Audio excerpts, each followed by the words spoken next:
hein, est-ce qu'il y a eu des gens de l'Ancien Testament qui ont reçu le Saint-Esprit? Parce qu'on a très souvent l'habitude de dire que l'Ancien Testament a échoué. Vous savez que l'Ancien Testament a échoué, voilà pourquoi on a fait un Nouveau Testament. Donc l'Ancien Testament a échoué parce qu'il n'y avait pas le Saint-Esprit. Il n'y avait pas le Saint-Esprit dans l'Ancien Testament. C'est-à-dire que les gens n'avaient pas le Saint-Esprit dans l'Ancien Testament. Voilà pourquoi ils ont échoué. Est-ce que ça, c'est vrai? Est-ce que ça, c'est vrai? Est-ce que ça, c'est vrai? Si cela était vrai, le disciple du Seigneur qui s'appelle Étienne, qui était diacre, n'allait pas dire dans Actes chapitre 7, le verset 51, aux Juifs qui étaient il était en face des Juifs et il a dit: pourquoi vous vous opposez toujours au Saint-Esprit comme vos pères? Il dit: homme au cou raide, pourquoi vous vous opposez toujours au Saint-Esprit? On peut lire ce passage très rapidement pour voir. Voilà, dans Actes chapitre 7, le verset 51. Actes chapitre 7, le verset 51, on voit Étienne qui est en face des Juifs. Et vous allez voir ce qu'il reproche aux Juifs. Donc, quand nous allons lire cela, nous allons comprendre que l'Ancienne Alliance n'a pas avorté parce que le Saint-Esprit aurait été absent dans la marche des fils d'Israël. Voilà, les fils de Jacob. On va voir que le Saint-Esprit était bel et bien présent. Voilà. Et aujourd'hui, c'est une idée qui est largement répandue. Les gens pensent que l'Ancienne Alliance a échoué parce que les gens n'avaient pas le Saint-Esprit. Donc nous allons lire pour voir si les enfants d'Israël, voilà, n'avaient pas eu de communion avec le Saint-Esprit dans l'Ancien Testament. Donc lisons ce passage.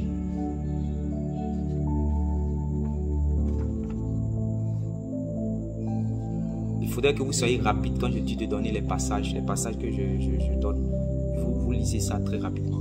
On a beaucoup de choses à voir. Acte chapitre 7, verset 51. Oui.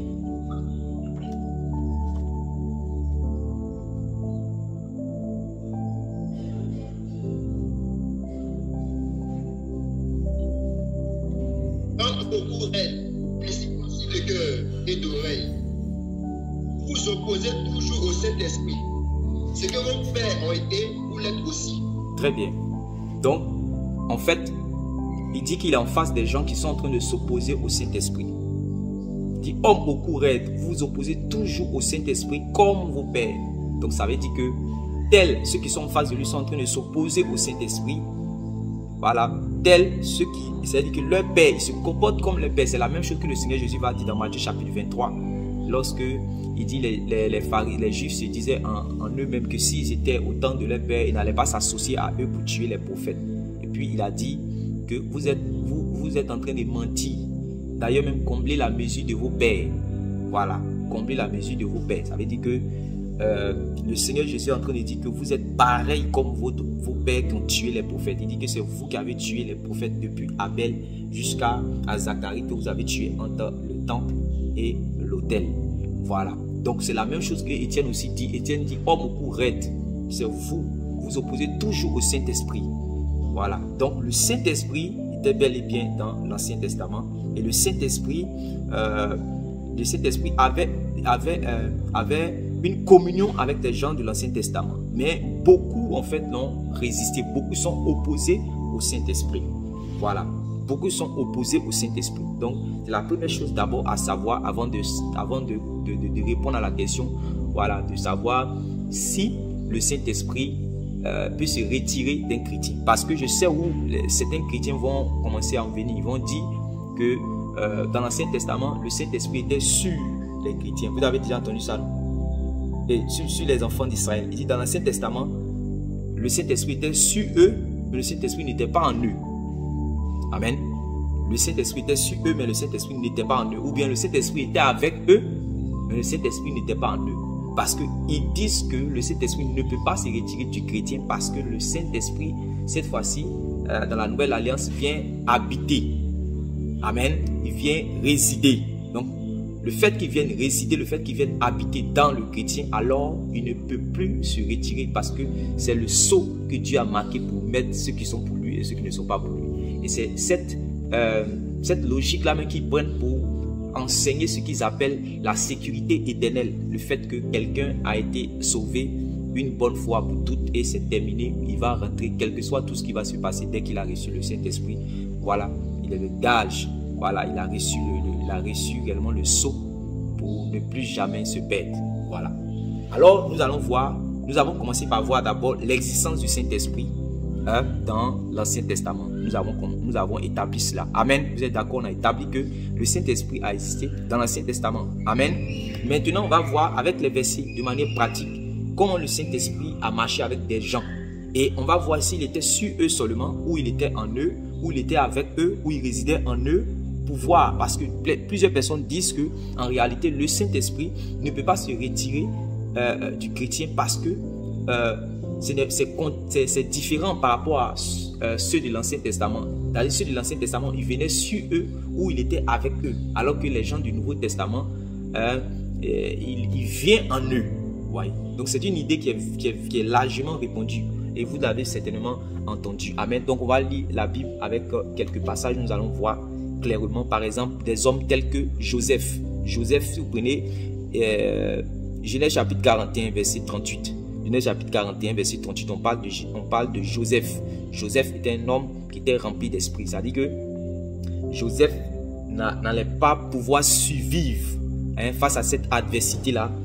Il n'allait pas être patient dans l'épreuve. Il n'allait pas supporter cette difficulté. Il n'allait pas briller. Son étoile n'allait pas briller, n'allait pas réussir. Également, son parcours en Égypte, s'il n'avait pas en lui le Saint-Esprit. Et vous allez voir. Donc, on prend Genèse chapitre 41, le verset 38 pour prouver cela. Allons-y. Genèse chapitre 41, verset 38. Oui, frère Olivier.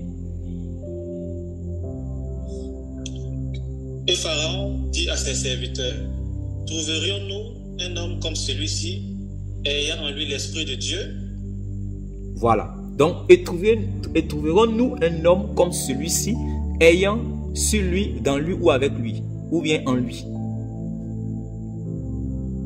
Ayant en lui. Très bien.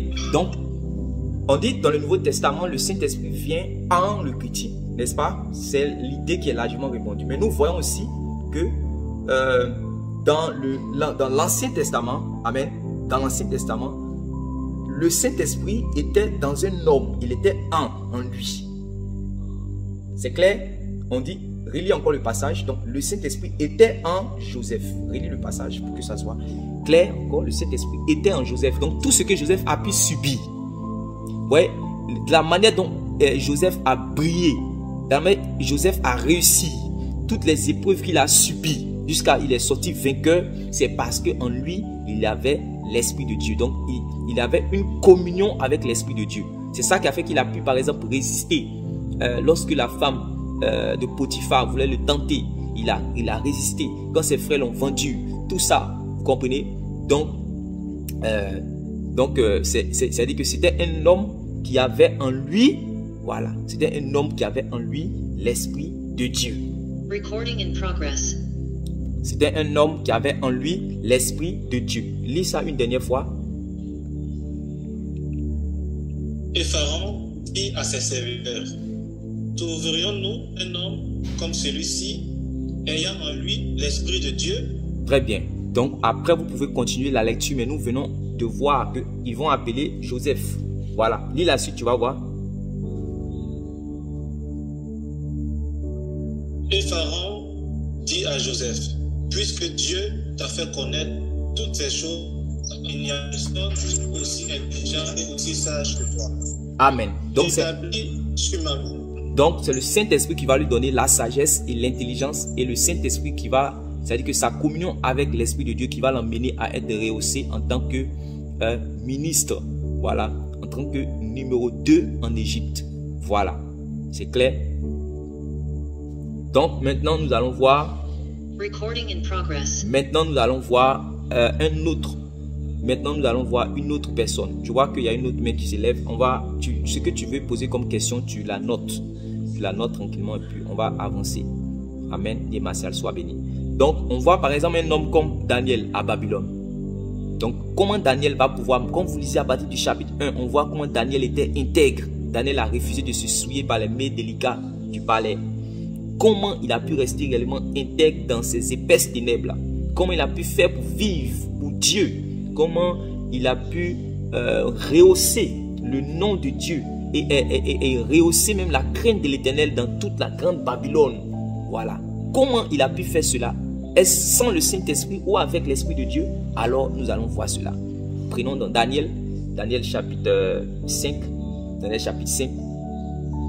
Prenons Daniel chapitre 5. Lisons le verset 10. Daniel chapitre 5, lisons le verset 10.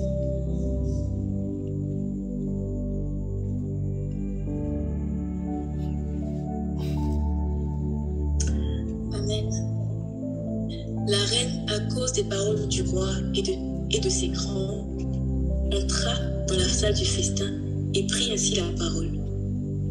Ô roi, vis éternellement. Que tes pensées ne te troublent pas et que ton visage ne change pas de couleur. Il y a dans ton royaume un homme qui a en lui l'esprit des dieux saints. Très bien. Et du temps de ton père. Très bien, on peut s'arrêter là. Donc, il y a en lui, il y a un homme qui a en lui l'esprit des dieux saints. Vous savez qu'on va appeler, après ces paroles, elle va dire que c'est Daniel. Voilà, elle va dire que cet homme-là, c'est Daniel. Maintenant, je crois que je vous ai déjà plusieurs fois expliqué pourquoi on dit des dieux et on ne dit pas du Dieu saint. Voilà, nous sommes ici à Babylone. À Babylone, les gens sont des païens, ils adorent plusieurs dieux. Vous allez voir que c'est la même chose qui va se passer dans Daniel chapitre 3, lorsque Nebuchadnezzar va avoir la vision. Quand il va voir Meshach, Shadrach et Abednego étant dans le feu, mais qui ne sont pas morts dans le feu, ils sont bien vivants, habillés. Et il y avait un quatrième homme qui ressemblait comment? Au fils des dieux. Ouais. Or, nous savons que cet homme est le fils de Dieu, mais lui disait au fils des dieux. Parce qu'il est païen, chez eux, ils adorent plusieurs dieux. Il ne sait pas qu'il existe un seul Dieu. Voilà. Donc, il parle du fils des dieux, l'esprit des dieux. Voilà. C'est-à-dire qu'ils se disent, parce qu'en réalité, Dieu a toujours travaillé même en conseil. Au ciel là-bas, Dieu n'habite pas seul au ciel. Il y a des êtres. Et tous ces êtres-là, ils sont considérés aussi comme des dieux. Voilà. Tous ces êtres qui sont dans les cieux sont considérés en réalité comme des dieux. Parce qu'ils habitent là où Dieu habite. C'est pour ça que quand un ange apparaît, les gens ont comme l'impression que c'est Dieu.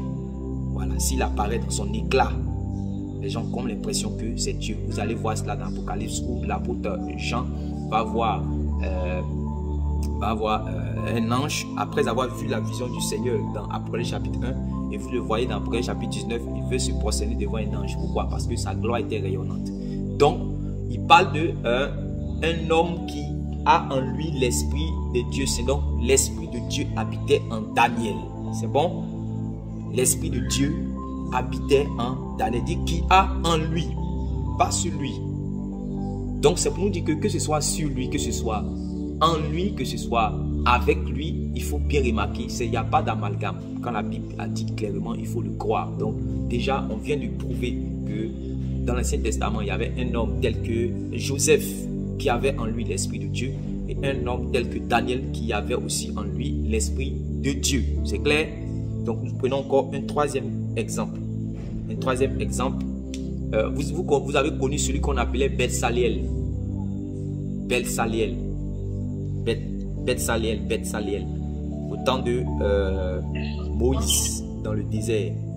Au temps de Moïse, lorsque Moïse va avoir la vision, Dieu va lui dire de faire, de construire tel que tu as vu dans la vision. Donc, il y avait des hommes tels que Bethsaliel qui avaient l'intelligence pour pouvoir réellement bâtir. Il avait l'intelligence pour être comme un architecte. Voilà. Donc, vous prenez Exode chapitre 31, on va lire cela. Voilà. On va lire cela. Parce qu'il faut d'abord établir cela pour pouvoir savoir si le Saint-Esprit peut ou ne peut pas se retirer.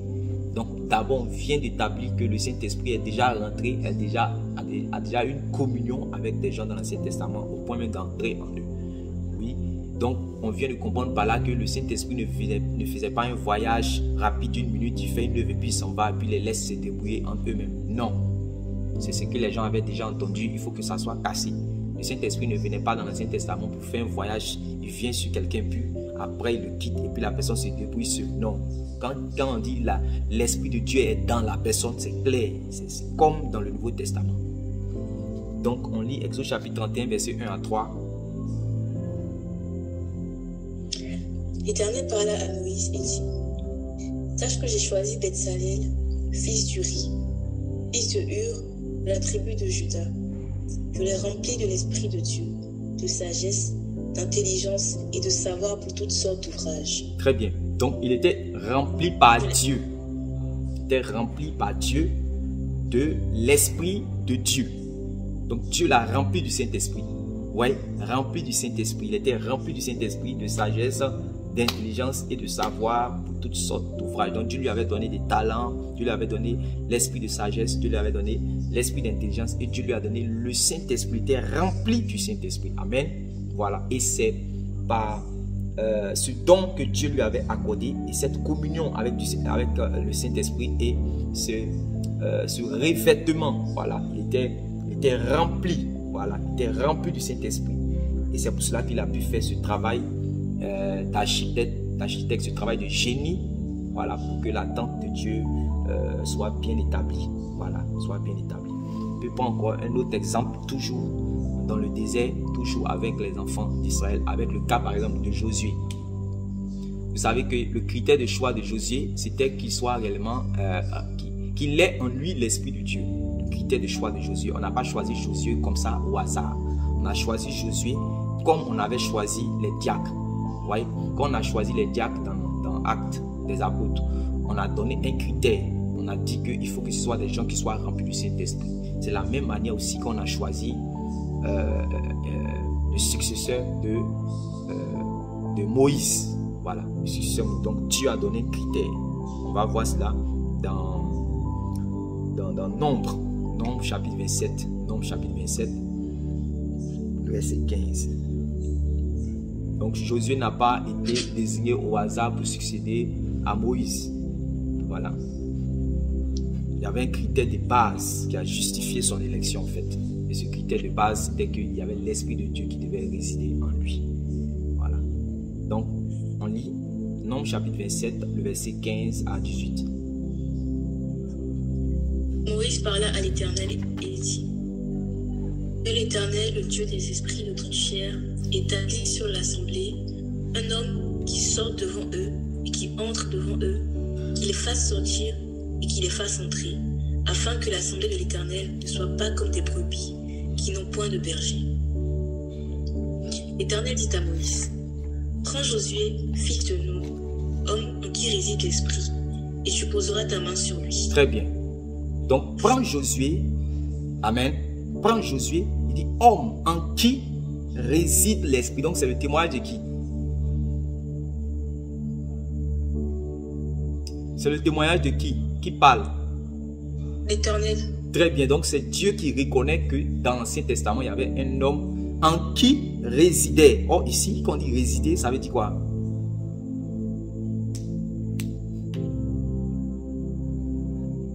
Résider veut dire quoi?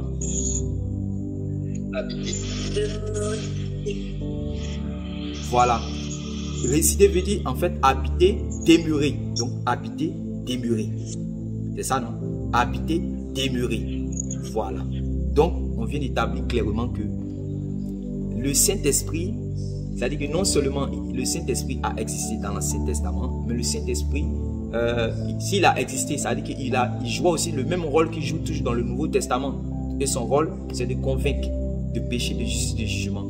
Et son rôle, c'est de pouvoir avoir une communion en fait avec l'homme. Donc le même but, le Saint-Esprit avait le même but dans l'Ancien Testament.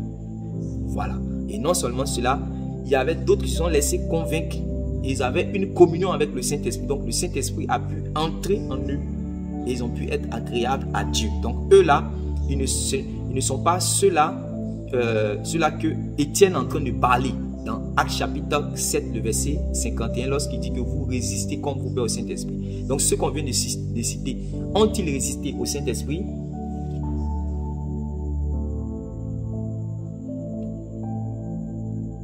Est-ce que ceux qu'on a cités ont résisté au Saint-Esprit? Est-ce qu'ils sont opposés au Saint-Esprit?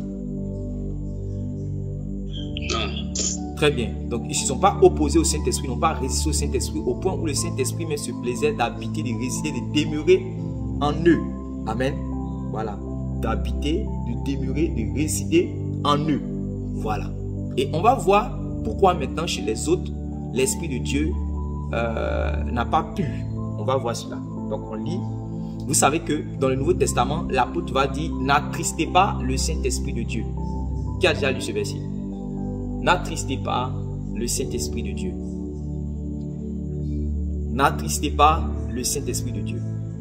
Vous allez voir encore quelque part, il va dire, n'éteignez pas l'Esprit. Donc, n'attristez pas l'Esprit de Dieu. Attristez l'Esprit de Dieu. Non, n'éteignez pas aussi l'Esprit. Amen. Voilà. N'attristez pas l'Esprit de Dieu, n'éteignez pas l'Esprit. Très bien. Donc, on prend Isaïe chapitre 63. Isaïe chapitre 63, le verset 7 à 11. Isaïe chapitre 63, le verset 7 à 11.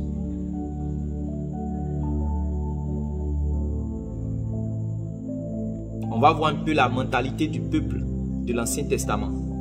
Voilà, on va voir leur attitude. On va voir pourquoi le Saint-Esprit n'était pas à l'aise avec eux. Les gens si quelqu'un, par exemple, continue d'attrister le Saint-Esprit, voilà, si quelqu'un continue d'attrister le Saint-Esprit, est-ce que le Saint-Esprit va toujours marcher au milieu? Est-ce que le Saint-Esprit va toujours marcher avec lui? Si un peuple attriste continuellement le Saint-Esprit, est-ce que le Saint-Esprit va se plaire de résider, d'habiter au milieu de lui? Si une assemblée continue d'attrister le Saint-Esprit, éteint l'Esprit, est-ce que le Saint-Esprit va continuer d'habiter au milieu d'elle? C'est ça que nous allons voir. Ça existait depuis l'Ancien Testament. Alors prenons Isaïe chapitre 63, le verset 7 à 11. Oui, vas-y. Je publierai les grâces de l'Éternel et l'ange de l'Éternel, d'après ce que l'Éternel a fait pour nous. Oui. Je dirai sa grande bonté envers la maison d'Israël. Il a traité selon ses compassions et la richesse de son amour. Il avait dit, certainement ils sont mon peuple, des enfants qui ne sont pas infidèles, et il a été pour eux un sauveur. Dans toute leur détresse, et l'ange qui est devant sa face les a sauvés. Il les a lui-même rachetés dans son amour et sa miséricorde. Et notamment, il les a soutenus et portés aux anciens jours. Mais ils ont été rebelles, ils ont attristé son Saint-Esprit. Très bien. Et il est devenu leur ennemi. Donc, il a combattu contre eux. Donc, voilà, c'est les parties. Là, quand tu commences à arriver sur les parties importantes, il faut me regarder quand tu lis. Amen. Sois béni. Donc, répète la partie que tu viens de lire. Mais ils ont été rebelles, ils ont attristé son esprit, son Saint-Esprit, et il est devenu leur ennemi. Voilà. Ils ont été rebelles. Amen.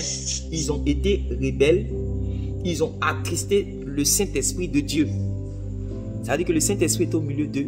Mais comme ils l'ont attristé, comme ils ont été rebelles, comme comment il s'appelle, Étienne l'a dit, alors le Saint-Esprit va se retirer.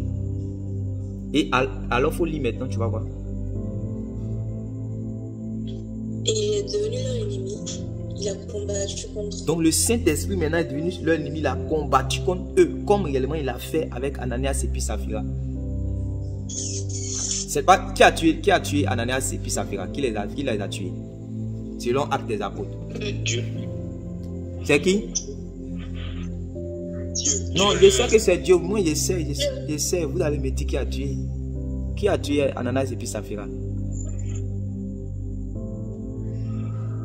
Je sais que c'est Dieu, vous avez raison, mais le passage a dit Dieu, mais le passage a dit aussi qui? Saint-Esprit. Le Saint-Esprit. On dit donc mentir au Saint-Esprit. Donc le Saint-Esprit a été attristé, le Saint-Esprit est fâché, le Saint-Esprit se tourne contre eux. Voilà. C'est clair? C'est la même chose que vous êtes en train de lire ici. C'est la même chose que vous êtes en train de lire ici. Le Saint-Esprit qui était en eux là, ils l'ont attristé jusqu'à il sort et puis il se retourne maintenant contre eux. C'est pas nouveau, ça existait depuis. Relis encore si tu veux. Relis encore et puis on décide. Bon, on va voir. Mais ils ont été rebelles. Ils ont attristé son Saint-Esprit. Et il est devenu leur ennemi. Il a combattu contre eux. Vous voyez non? Oui, allons-y. Alors, son peuple se souvint des anciens jours de Moïse. Où est celui qui les fit monter de la mer, chargé de son couteau? Où est celui qui mettait au milieu d'eux son Esprit Saint? Voilà. Dirigea la droite de Moïse. Donc, où est celui qui mettait au milieu de son Esprit Saint? Où est celui qui mettait au milieu de son Esprit Saint? Donc, l'Esprit Saint était au milieu d'eux. Mais lui, il résistait, il empêchait là. Même eux, le Saint-Esprit était bel et bien là. Mais ils n'étaient pas prêts à laisser le Saint-Esprit pénétrer leur cœur.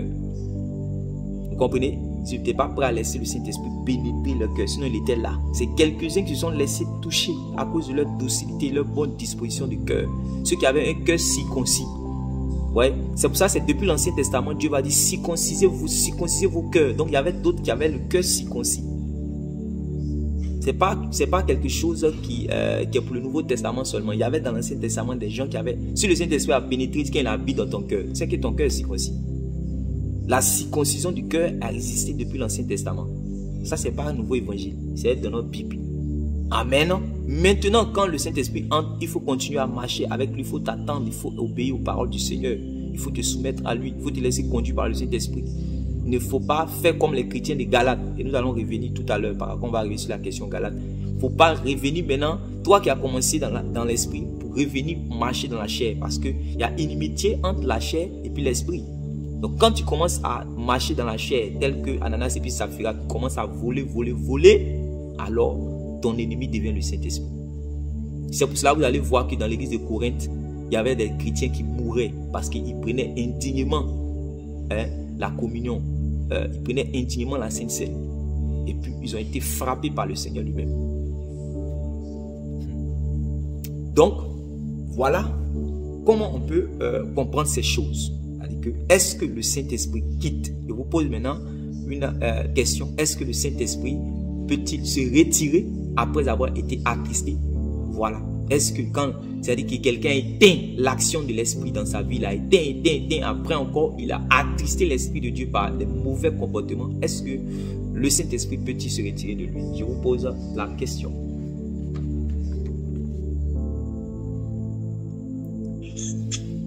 Oui. Ok, la sœur Aurélia est d'accord pour le fait que le Saint-Esprit, qui, après avoir été attristé dans la vie d'un homme ou dans la vie d'une assemblée ou dans la vie d'un peuple, d'une nation comme Israël, il peut réellement se retirer. Voilà, il peut se retirer. On prend par exemple le cas de qui? Le cas de Saül. Vous savez que Saül avait été rempli du Saint-Esprit. N'est-ce pas? 1 Samuel chapitre 10, vous pouvez prendre cela. Dans 1 Samuel chapitre 10, avant qu'on va revenir sur l'expression de... qui va mettre là, en gros, l'expression avec laquelle on va conclure également cette question-là. Voilà. Je crois qu'on a pris beaucoup de minutes pour cette question. On a pris environ 30 minutes. Voilà, c'est beaucoup. Donc, on voit le cas de Samuel rapidement.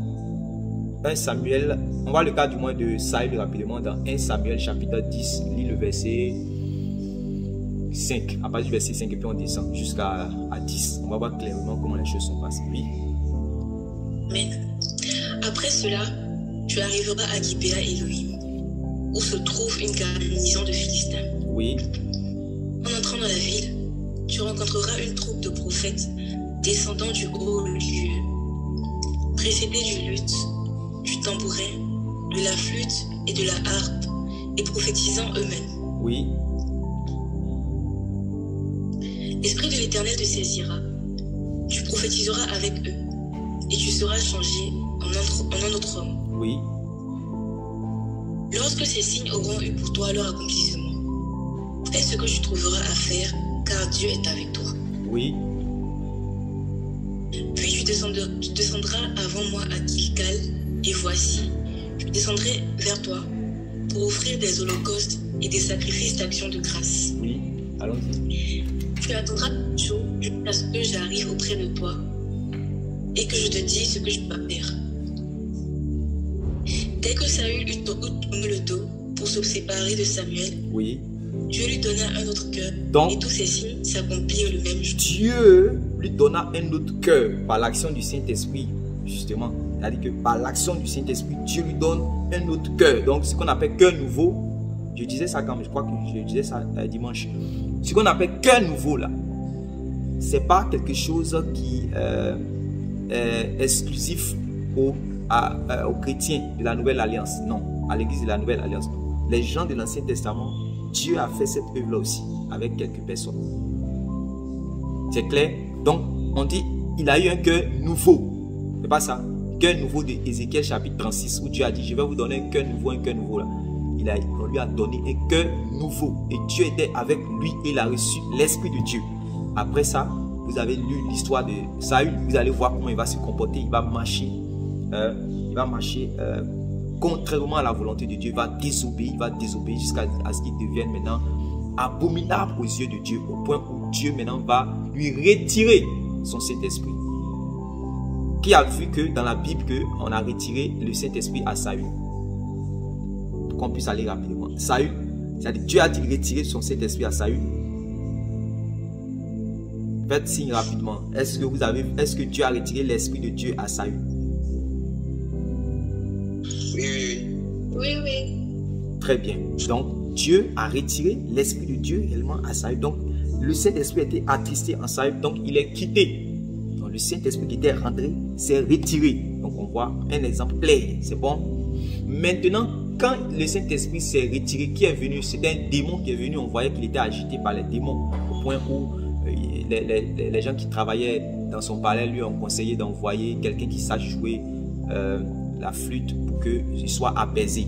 Donc, vous avez vu tous ces moments-là, toutes ces séquences-là quand vous avez lu. Amen. Donc, c'est ça que David aussi avait vu. Mais vous allez voir que Dieu va oindre David pour être le roi sur Israël.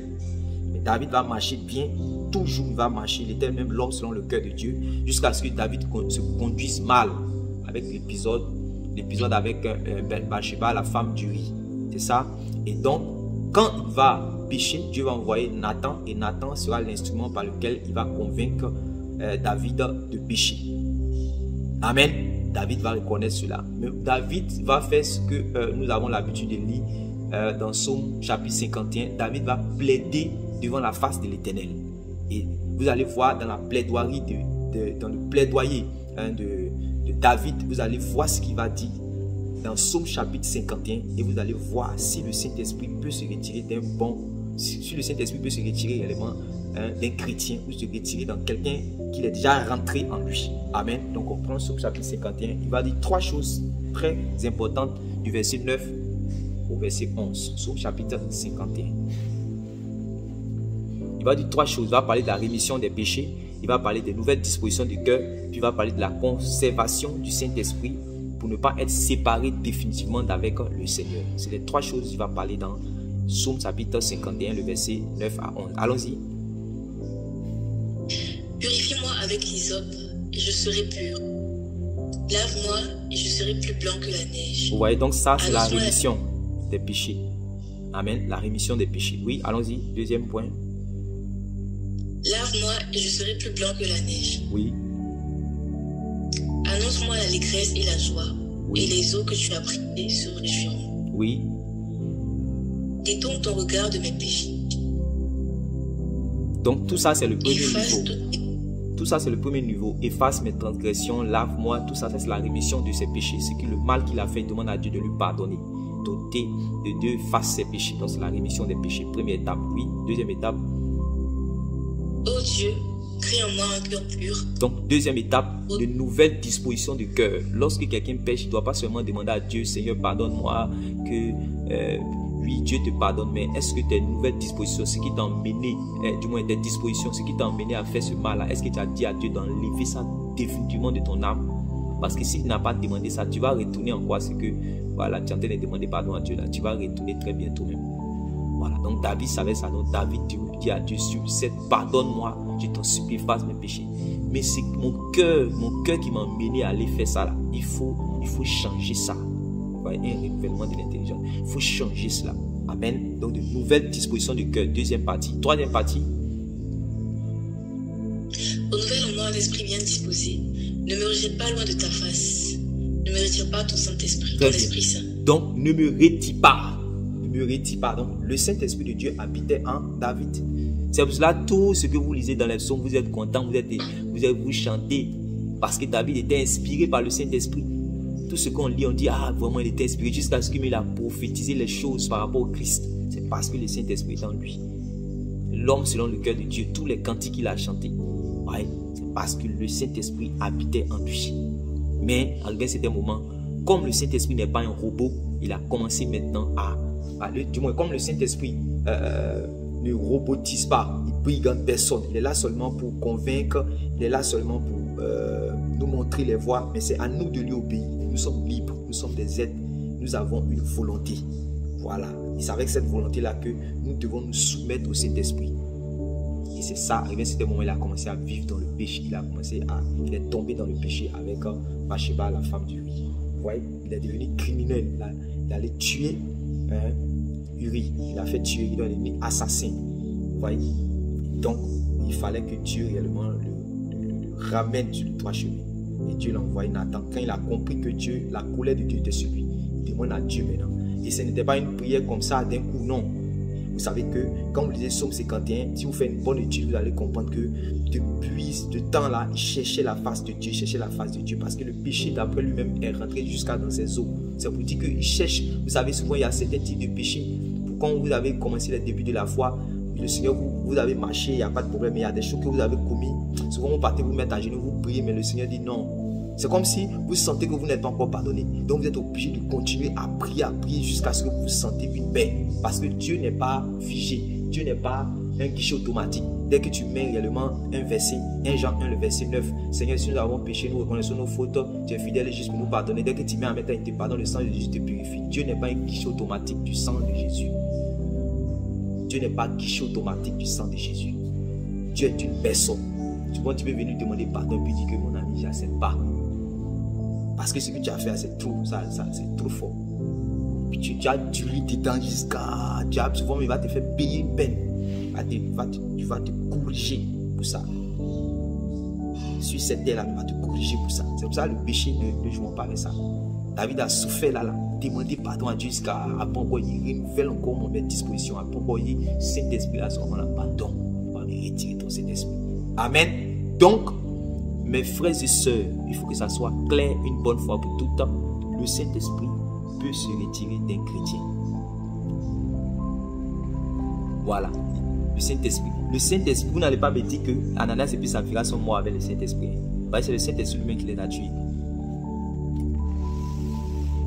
Voilà. Or, c'est des gens certainement qui étaient parmi les 120. Qui avaient reçu le baptême du Saint-Esprit. Donc, le Saint-Esprit peut se retirer d'un chrétien. C'est bon, tout le monde a compris cette question. On peut avancer. Parce que, en fait, ici, je ne suis pas venu pour faire des... C'est pas en fait des avis. C'est vrai que c'est fluide entre nous. Voilà, vous êtes libre, on partage ensemble. Mais ici, les enseignements que nous donnons ne sont pas des avis. Ce sont des instructions qu'on apporte à ceux qui veulent apprendre. Donc, si tu vois que ce que je suis en train de dire, c'est clair là, il faut accepter que c'est clair, même si ça va contre tes convictions. C'est comme ça qu'on grandit. Si tu as vu les évidences de la parole, on a pris tous ces examens, on devait faire 10 minutes. J'ai allé qu'à 42 minutes, on a 42 minutes maintenant. Donc ça là, si tu dis que tu n'as pas compris que le Saint-Esprit va se retirer là, vraiment, c'est que, en tout cas, que le Seigneur vraiment t'aide. C'est bon? C'est bon? Amen. Ok, donc si tu veux poser des questions sur ça, en tout cas, tu peux écrire. Donc on va passer à l'autre question. Lis les autres questions s'il te plaît. L'œuvre de Christ. La foi ou les œuvres pour le salut du Christ. Ok, voyons l'œuvre de Christ. Les étapes. Voyons l'œuvre de Christ. Voyons l'œuvre de Christ en quelques minutes. On parle de l'œuvre de Christ, l'œuvre de Christ, l'œuvre de Christ. Qu'est-ce que donc l'œuvre de Christ? C'est quoi l'œuvre de Christ?